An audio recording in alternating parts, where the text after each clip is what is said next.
La météo avec Coloca et sa salle des banquets multifonctions, Il Palazzo. Mesdames, Messieurs, bonsoir. Ravi de vous retrouver pour un nouveau bulletin météo. Ce soir, le temps sera calme. Dans la majeure partie du pays, les températures sont redescendues un peu plus bas. On a même une valeur de 11 degrés à l'extrême nord, 12 degrés au nord. Et dans la région de l'Adamawa, on aperçoit également 12 degrés de température au centre Cameroun. Attention, soyez bien couverts tout au long de la nuit et hydratez-vous régulièrement. Les variations seront diverses dans les restes des régions. On aura même 18 à 22 degrés au littoral. Parlant du littoral, ce soir, le temps sera agréable, beaucoup de fraîcheur et en matinée, ça sera plus intense. On aura même 17 degrés par exemple dans la ville de Konsamba. Ensuite, dans la région de l'extrême nord, c'est toujours un temps sec. Les températures, comme vous le constatez, sont conséquentes et on aura une très belle couverture nuageuse à l'aurore. Nous terminons avec la région du centre Cameroun. Il fait 21 degrés à Yaoundé et en matinée, aucune température ne va dépasser les 22 comme vous le constatez. Ce soir, je vous propose Ecopark pour vos petites balades afin de découvrir la nature. Excellente soirée.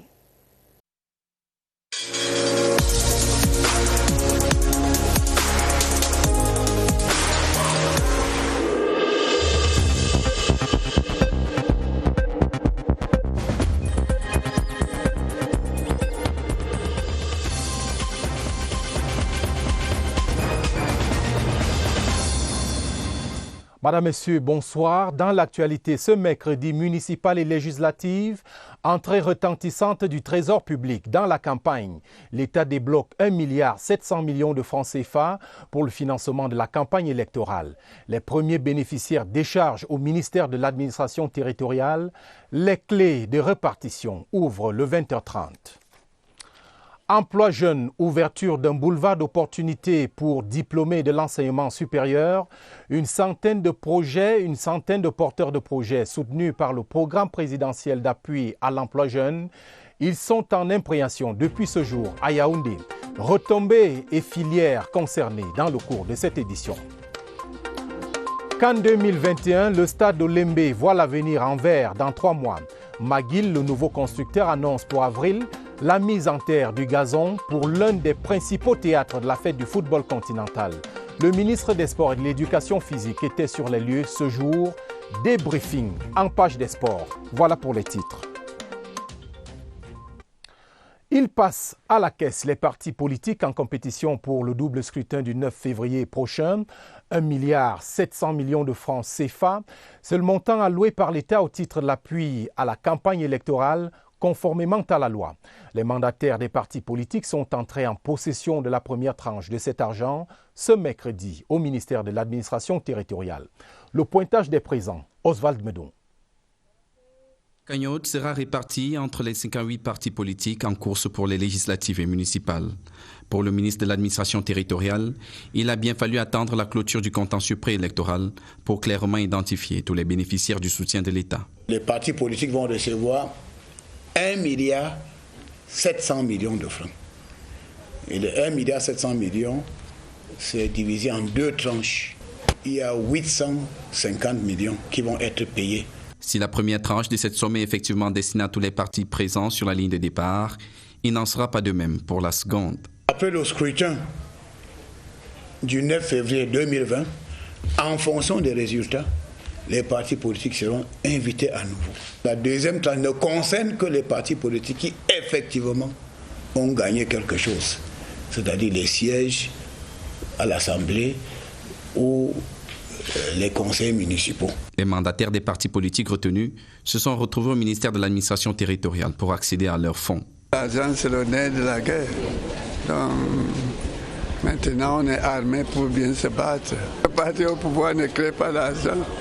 Ils gagnent aussi l'argent, vous savez. Sinon, on est obligé de faire appel à des contributeurs. Si l'opération aurait pu se faire par virement bancaire ou par chèque, les partis politiques ont cependant émis le vœu de recevoir cet appui en espèces. Question pour eux d'éviter les procédures qui pourraient encore prendre du temps alors que la campagne est déjà lancée. À l'heure où nous quittions les lieux, seuls quelques partis étaient déjà entrés en possession de leur effort de guerre. Les mandataires sont presque tous devenus muets. C'est bien connu, l'argent dans ces cas-là a horreur du bruit.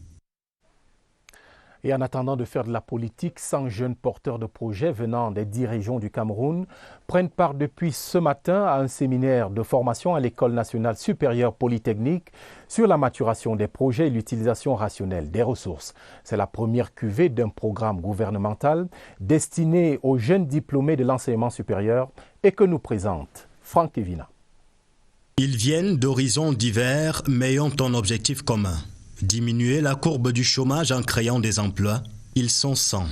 Pionniers du programme présidentiel d'appui à l'employabilité des jeunes, diplômés de l'enseignement supérieur pour la création des entreprises. Par vidéoprojecteur, leurs projets sont passés en revue. Experts et responsables du programme apprécient l'audace d'une jeunesse camerounaise qui prend son avenir en main. Tôt ou tard, ces jeunes seront en mesure de peaufiner leurs projets, mieux les défendre, mieux les présenter pour que enfin nous puissions sortir avec les grands vainqueurs du projet ProPaège. Le ProPaège est lancé au mois d'octobre 2019 à l'initiative du chef de l'État.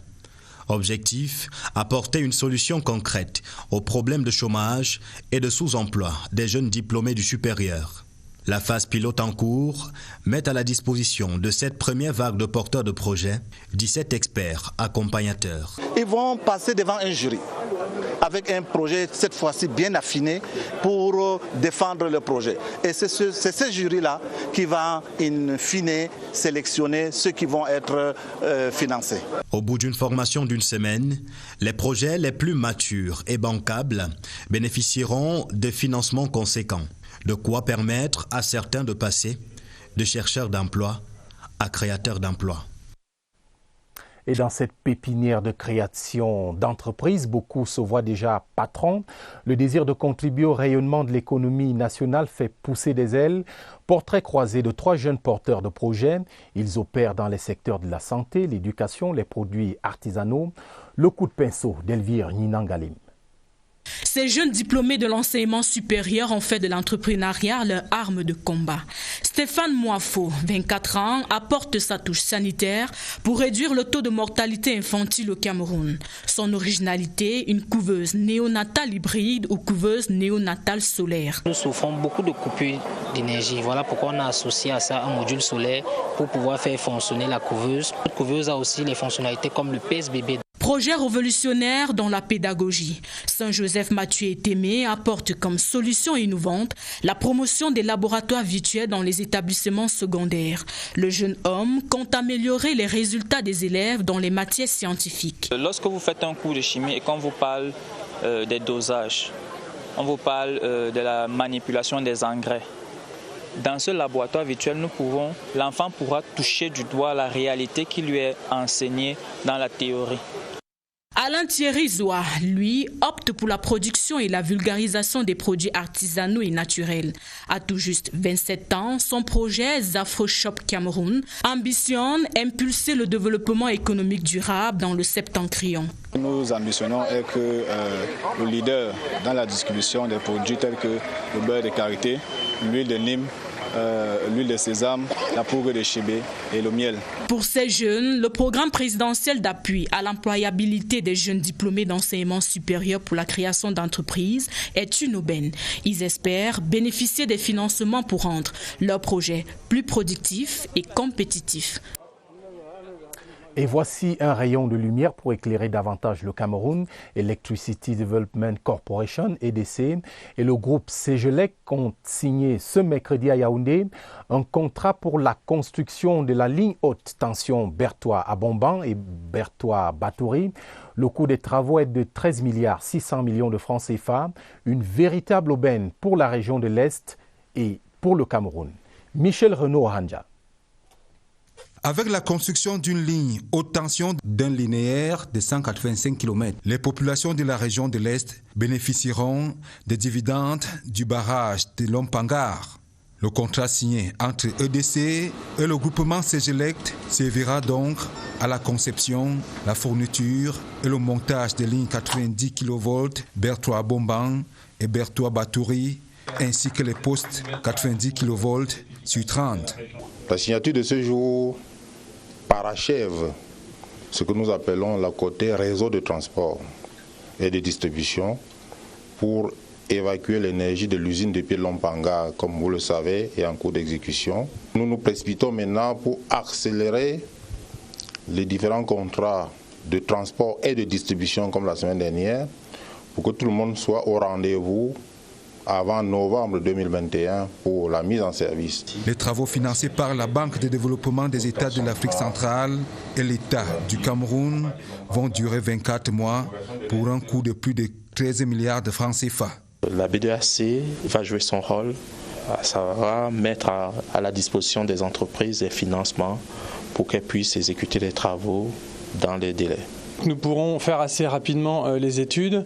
Après les études, nous pourrons commencer à ouvrir le corridor. Ce contrat vient donc sceller l'avenir énergétique de la région de l'Est. Le régime fiscal de promotion des zones économiquement sinistrées, c'est le sujet de notre série ce soir sur les innovations fiscales de la loi des finances 2020. Comme vous le savez, les régions du nord-ouest, du sud-ouest et de l'extrême nord ont été déclarées zones économiquement sinistrées en raison de l'insécurité qui retarde leur développement. Du coup, les entreprises installées dans ces parties du pays bénéficient de certaines facilités et allègements fiscaux. Lucrèce Medoundiemba. Aux prises avec Boko Haram dans l'extrême nord, les séparatistes dans le sud-ouest et le nord-ouest, ces régions, désormais zones économiquement sinistrées, ont vu leur économie aller à volo. Les entreprises implantées tournent au ralenti quand elles ne mettent pas simplement la clé sous le paillasson. Pour arrêter la saignée dans ces zones, la loi de finances 2020 prévoit le renforcement des avantages fiscaux en faveur de ces entreprises. Il s'agit de l'abattement de 75% sur les arriérés fiscaux avec la possibilité d'étalement du paiement du reliquat de la dette sur une période de 24 mois. L'exonération de la TVA sur les acquisitions d'intrants destinés à la production. Signalons que la loi de finances 2020 s'appuie sur le Code général des impôts et le décret du 2 septembre 2019 précisant les modalités de mise en œuvre des zones économiquement sinistrées. En effet, selon ce décret, les entreprises qui réalisent des investissements nouveaux ou reconstituent leurs outils de production peuvent bénéficier des facilités fiscales, notamment des exonérations de la contribution des patentes et de la TVA sur les acquisitions des biens et services. Durée 3 ans en phase d'installation et 7 ans au titre des premières années d'exploitation. Quant aux entreprises qui investissent dans la reconstitution de leurs outils de production, elles bénéficieront d'un crédit d'impôt de 30% du montant des dépenses engagées n'excédant pas 100 millions de francs CFA. Ces mesures ont pour objectif d'accompagner la relance dans les zones économiquement sinistrées. Ce jeudi, arrêt sur la prorogation du régime fiscal de la promotion de l'emploi jeune. Reparlons des douanes camerounaises à la faveur de la Journée internationale de la douane célébrée hier. Les performances, vous le verrez tantôt, sont croissante en dépit d'un environnement socio-économique peu favorable, l'import-export des marchandises, la lutte contre les pratiques illicites, mais également les amendes et d'autres mesures sont pour beaucoup dans cette embellie. Confirmation dans ce reportage de Sidoine Monkam. Ce n'était pas gagné dans un contexte de crise sécuritaire et de démantèlement progressif des barrières douanières. Et pourtant, la douane camerounaise l'a fait. 971,7 milliards de recettes mobilisées sur un objectif de 850 milliards au départ, soit un dépassement de 46,7 milliards de francs CFA. À la base de ces performances, les produits pétroliers, les marchandises en général et les exportations. À ces recouvrements classiques, l'action du contentieux n'est pas à négliger. 8,9 milliards de droits de compromis ont été recouvrés en 2019 contre 6,5 milliards en 2018. Les amendes ont également connu une hausse, passant de 8,6 milliards en 2018 à 9,4 milliards en 2019. La lutte contre les fraudes est aussi au cœur de l'action douanière. La guerre menée contre les pratiques illicites a été particulièrement fructueuse, notamment aux portes des frontières terrestres. En 2019, l'opération Halte au commerce illicite a enregistré la saisie de 624 520 comprimés de tramadol et 450 munitions, lesquels ont contribué à redresser la balance commerciale. Toujours à l'actif de la douane, la lutte contre le braconnage des espèces protégées est menacée d'extinction. Des résultats particulièrement éloquent. Cette dynamique de performance devrait se poursuivre en 2020. Les douaniers en prennent l'engagement. Ce communiqué de presse en provenance de l'immeuble Étoile à vente continuée sur très hautes instructions du président de la République, son Excellence Paul Biya, le Premier ministre chef du gouvernement, Chief Dr Joseph Dion Ngouté, présidera la cérémonie d'inauguration de Bengo Hotel qui aura lieu à Ebolova. Ce sera le jeudi 30 janvier 2020, demain à 10h. C'est un communiqué signé du directeur du cabinet des services du Premier ministre, Balungeli Confiance Ebounet. Voici maintenant les mésaventures d'un procureur de la République très peu ordinaire. Il a d'ailleurs fini dans les filets des fins limiers de la gendarmerie nationale. Il s'agit d'un jeune Camerounais résidant en Konsamba qui se faisait passer pour un procureur de la République ordonnant la libération de ses complices interpellés par les forces de l'ordre. Il a donc finalement été pris à son propre piège. Le récit de Pierre Evimbi. Groupement de la gendarmerie territoriale du Mfundi. Attention, ceci est une affaire de faux vrais, et ce monsieur est un vrai faux garant de la justice, avec des méthodes bien particulières. Depuis quelques mois, il y a les unités de police judiciaire, que ce soit de la police ou de la gendarmerie, qui ne cessaient de se plaindre qu'il y a des individus qui appelaient téléphoniquement, faisaient passer pour les procureurs de la place, que ce soit du tribunal de première instance ou tribunal de grande instance, avec des noms avérés. Sauf que quand on remontait, quand on appelait personnellement ces procureurs-là, ils ne se reconnaissaient pas dans ces appels. Ce procureur de la République a ajouté faux devant, avec les numéros des accès stratégiques dans les unités pour pouvoir élargir ses complices mis en cause. Il faudrait signaler qu'il appelait toutes les flottes de gendarmerie et de police parce qu'il y a des annuaires. Ils prenaient ces annuaires-là, je ne sais pas comment ils s'en sont procurés, mais ils prenaient ces annuaires-là, ils appelaient systématiquement les unités de police judiciaire dans le but de faire libérer, de faire un trafic d'influence pour libérer des gardés à vue ou alors obtenir des informations sur ces détenus, sur ces gardés à vue pour pouvoir arnaquer leur famille. Le gendarme est un auxiliaire du procureur de la République soumis à ce dernier dans le cadre de la police judiciaire. Et lorsqu'un pandor interpelle un pseudo-procureur présumé innocent, quelle est la procédure? Il sera déféré devant ses propres bureaux, entre guillemets, le procureur. Et il faut encore signaler ici que c'est un repris de justice. Il rencontrera donc le procureur de la République et cette fois-ci, le vrai. Bonne chance, monsieur le procureur. Un séminaire sous-régional de renforcement des capacités des points focaux des commissions nationales pour l'UNESCO de l'Afrique centrale s'est ouvert ce matin à Yaoundé. Cet atelier, dont vous pouvez voir les images à l'antenne, devrait permettre au personnel de l'UNESCO de mieux conduire les activités relevant de la santé, l'éducation, les sciences et la culture. La cérémonie s'est déroulée en présence du professeur Laurent-Serge Etundingwa, le président de la Commission nationale de l'UNESCO, qui est par ailleurs le ministre de l'Éducation de base. 20h46, c'est le temps de la radio à la télévision. Feuilleton de la semaine oblige et nous parlons depuis lundi dernier des programmes de la tranche 10-12 heures. La déontologie a peu de place dans ces émissions des chaînes urbaines. Pourtant, les canons du métier recommandent la vérification des faits et l'équilibre dans le traitement des émissions de libre antenne. Les éclairages de quelques experts de la question approchés par Daniel Menanga. Silence dans la capitale, il est 11h et cet écho de la libre antenne qui retentit d'un point à l'autre. Le spectre est si large qu'on en perd le contrôle. Premièrement, il y a la responsabilité de l'éditeur qui devrait disposer de ce qu'on appelle téléphone de préécoute, qui vous permet de filtrer lorsque c'est un hystérique, lorsque quelqu'un tient des propos hors de droit. Mais deuxièmement, la loi nous impose de conserver l'enregistrement de l'émission qui a été diffusée en direct au minimum pendant 72 heures. Les éditeurs et autres animateurs radio sont-ils au fait sur ces règles? Si vous vous engagez dans quelque chose qui risque de devenir la diffamation, c'est que vous vous engagez à assumer les conséquences. La modernité fait évoluer l'activité. Plus besoin d'une formation pour animer l'antenne en prime time. C'est la porte ouverte à la diffamation. En réalité, animateur est un terme qui est devenu un peu désuet. Nous parlons d'administrateur. c'est-à-dire que vous administrez un site d'échange, de libre antenne, d'interactivité. La loi concernant les médias est pourtant claire dans le code pénal.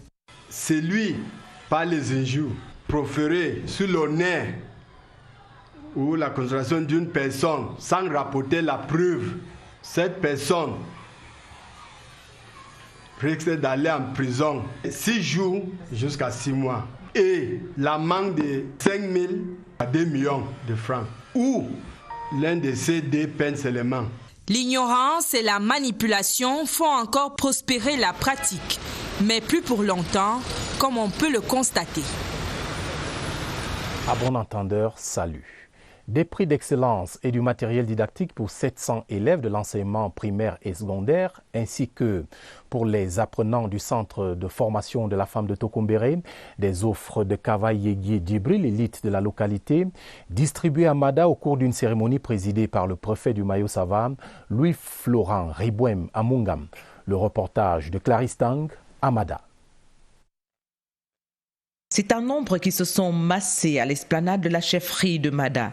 Des élèves de 60 écoles primaires, 11 établissements secondaires et des apprenants du centre de formation de la femme de l'arrondissement de Tokombéré. 700 d'entre eux ont été primés de cette cérémonie initiée par le très honorable Kavaï Djibril, très appréciée par l'ensemble de la communauté éducative, fortement représentée ici. La femme de Tokombéré, elle s'est sentie spécialement honorée. Nous voulons d'abord dire merci et nous promotons de faire bon usage par rapport à tout ce que nous avons reçu. Le message de l'autorité administrative, plutôt net et précis. C'était aussi l'occasion d'égrener le chapelet des difficultés. Le ratio élèves-maîtres est très élevé, plus de 180 élèves par enseignant. C'est une des grandes difficultés. Mais le très honorable Kavaï fait des efforts pour recruter des maîtres qu'il paye à ses propres frais.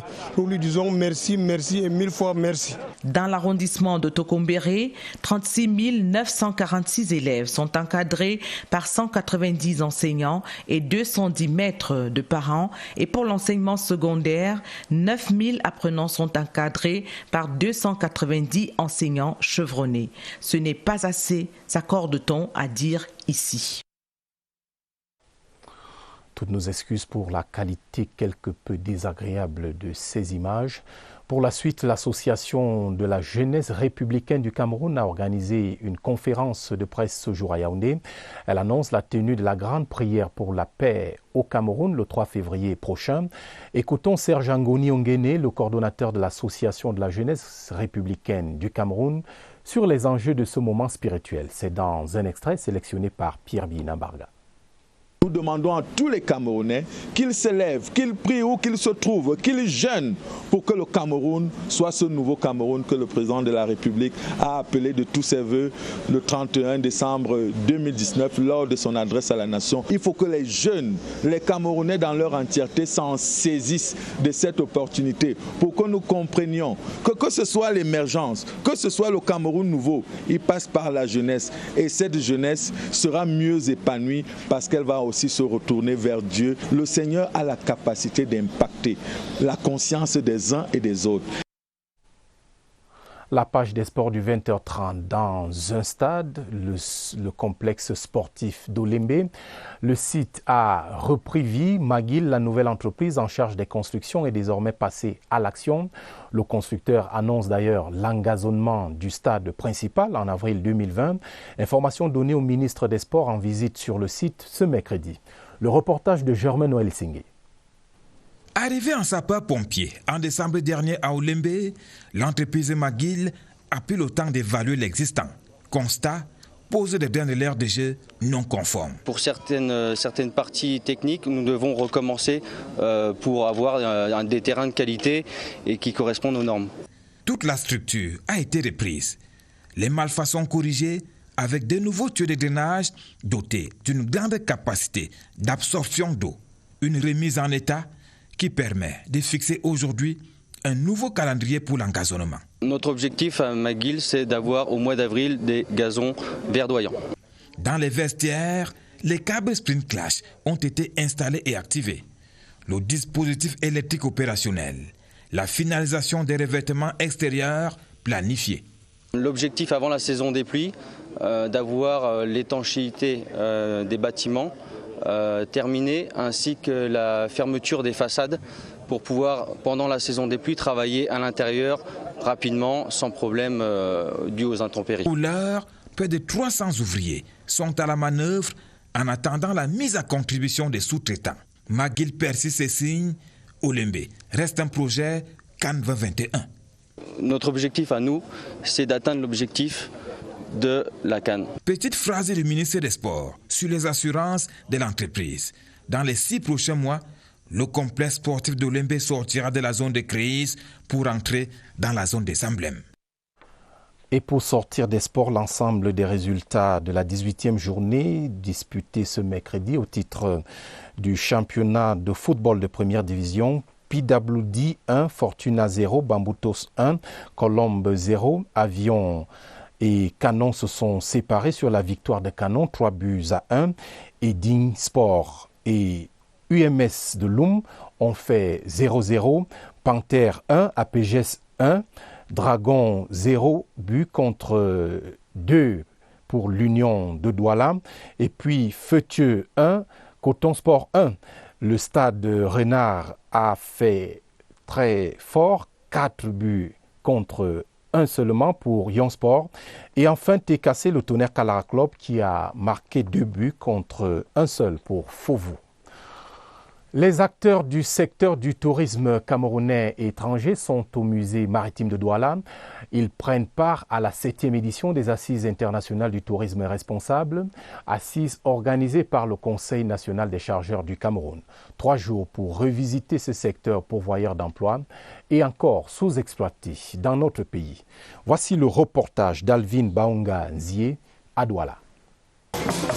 Les assises de Douala visent à déclencher un réveil de tous les acteurs de la chaîne de tourisme et de sensibiliser les décideurs sur les retombées d'un tourisme durable. Si le Cameroun peut mieux faire en matière de tourisme, sa notoriété sur ce plan ne souffre de rien au regard de ses atouts. Le Cameroun dispose incontestablement d'un gros potentiel touristique avec des points d'attractivité intéressants dans plusieurs domaines. Vous avez du tourisme balnéaire, du tourisme culturel avec les chefferies. Peut-être pas pour rien qu'on appelle Cameroun l'Afrique en miniature. Les responsables du tourisme camerounais nourrissent beaucoup d'attentes de cette rencontre scientifique. Le ministère du Tourisme et des Loisirs encourage l'initiative présente parce qu'elle est une opportunité de sensibiliser sur l'importance du tourisme responsable et durable. Au moment où le Cameroun s'apprête à abriter de grands événements sur le plan sportif, le Conseil national des chargeurs du Cameroun entend donner une meilleure visibilité du pays à travers ces assises internationales du tourisme première du genre dans la sous-région Afrique centrale. Le musée maritime de Douala apportera sa pierre à l'édifice pour l'accueil de nombreux visiteurs qui viendront au Cameroun pour ces événements. Le Cameroun est honoré de pouvoir tenir ces assises qui vont contribuer dans un premier temps à faire un peu connaître le musée maritime, mais le plus important, à vendre le Cameroun, à vendre notre image. La promotion et le développement d'un tourisme responsable et durable devient un impératif pour capitaliser les offres d'emploi générées par le secteur du tourisme et des loisirs.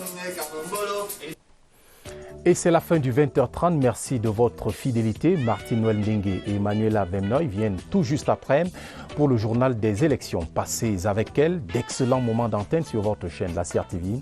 La télévision, c'est ici. Bonsoir.